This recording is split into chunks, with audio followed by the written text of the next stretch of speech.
తృతీయ నాడు చెయ్యవలసిన పని ఏమిటంటే అది అక్షయ తృతీయ. మనిషికి ఏ జన్మలో ఉన్నా కావలసింది ఏముందండి? అన్నిటికన్నా ప్రధానం ఏది అంటే కట్టుకోవడానికి ఓ మంచి బట్ట ఉండాలి, కడుపు నిండా తినడానికి అన్నం దొరకాలి, దాహం వేసినప్పుడు శుద్ధమైన నీరు దొరకాలి. అక్షయ తృతీయ నాడు చెయ్యవలసినది ఏది అంటే చల్లటి నీటిని కుండలో పోసి దానం చెయ్యాలి, పట్టెడన్నమో స్వయం పాకమో ఇవ్వాలి, నీకు కలిగిందా అంచు కలిగినటువంటి వస్త్రాన్ని దానం చేయాలి. ప్యాంటు గుడ్డలు చొక్కా గుడ్డలు నేను చెప్పను. అంచు లేని బట్ట దానము చెయ్యరాదు, అవతల వారికి ఆయుర్దాయం క్షయం అవ్వాలని కోరుకున్నట్టు.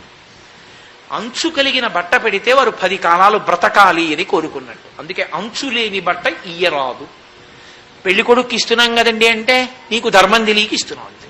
వాడికి అంతకన్నా ధర్మం తెలియదు, అడుక్కు తిని వాడు గుచ్చుకుంటాడు. నాకు 1 కోటి ఇస్తావా, 2 జతలు ఇస్తావా, 3 జతలు ఇస్తావా, కర్మ కాలిపోయిందా? మీ నాన్న కుట్టించలేడా? అడగడం ఏంటి?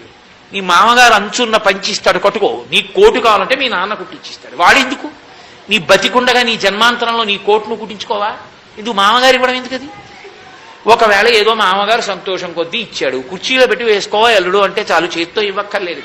అదే తీసుకొచ్చి పెట్టులో పెట్టి మరీ పెళ్లిపీటల మీద ఇప్పించుకుంటారు, ఎంత సంతోషమో.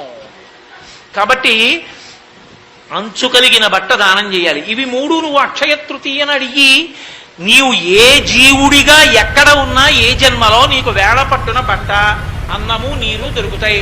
చాలదా? ఇంకంతకన్నా ఏం కావాలి? అది చేసుకో అక్షయ తృతీయ నాడు. అంతేగాని బంగారం కొనుక్కుంటే ఏమొచ్చింది? కలిపురుషుడు వస్తాడు, దాంతోపాటు అక్షయంగా వస్తాడు. ఇప్పుడు కాదు, ఎప్పటికీ వస్తాడు. కాబట్టి ఏది ఎప్పుడు చెయ్యాలో అది చెయ్యాలి.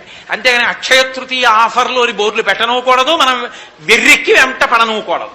శాస్త్రం ఏది చెప్పిందో అది చెయ్యాలి. తస్మాత్ శాస్త్రం ప్రమాణంతే కార్యాకార్య వ్యవస్థితో. శాస్త్రం